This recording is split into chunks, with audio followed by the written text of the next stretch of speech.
আপোনালোকে জানেনে আমাৰ জাতিটো অসমীয়া নামেৰে কেনেকৈ পৰিচিত হ'ল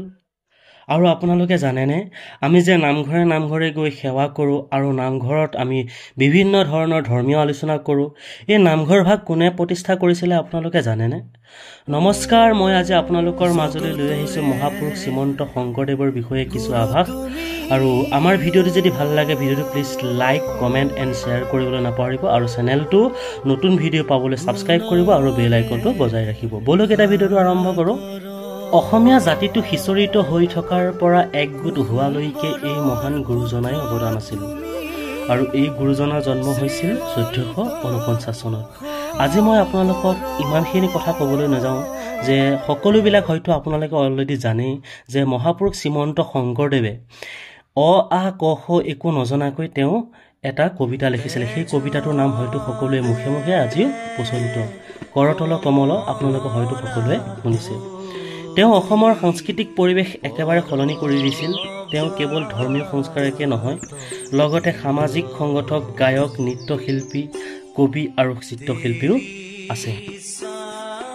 অসমীয়া সাহিত্য আৰু সংস্কৃতিত তেওঁৰ অৱদান অপৰিসীম বুলিয়ে ক'ব পাৰি মহাপুৰুষ শ্ৰীমন্ত শংকৰদেৱ আৰু তেওঁৰ প্ৰিয়তম শিষ্য মাধৱদেৱে ৰচনা কৰা গীতবোৰক আমি বৰগীত বুলি কওঁ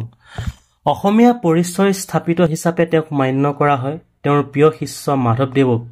তেওঁ সৰ্বগুণাকৰ বুলি সম্বোধন কৰিছিল অৰ্থাৎ সকলো গুণৰে পৰিপূৰ্ণ ব্যক্তিত্ব তেওঁৰ নাম শংকৰ বৰ বিশ্বাস কৰা হয় যে মহাদেৱৰ শুভ সময়ত তেওঁৰ জন্ম হৈছিল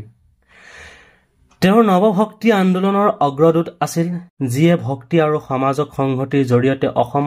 সমাজক একত্ৰিত কৰিছিল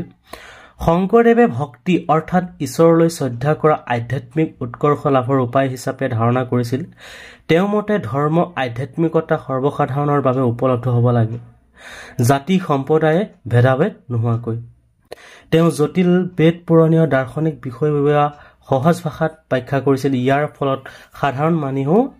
গুৰুত্বপূৰ্ণভাৱে ধৰ্মীয় কথা জানিব পাৰিছিল মহাত্মা গান্ধীয়ে কৈছিল যে শংকৰদেৱৰ প্ৰচলিত ধৰ্মে ভাৰতত ৰাম ৰাজ্য অৰ্থাৎ ন্যায় আৰু সমতাৰ ওপৰত ভিত্তি থকা আদৰ্শ সমাজ প্ৰতিষ্ঠা কৰিব পাৰিব আজি এই গুৰুজনাই তিৰুভাৱ তিথি হিচাপে আপোনালোকলৈ সেৱা জনালো আৰু এনেকুৱা ধৰণৰ ভিডিঅ'বোৰ পাবৰ কাৰণে আমাৰ চেনেলটো ছাবস্ক্ৰাইব কৰি ৰাখিব ধন্যবাদ জয় আই অসম জয় হিন্দ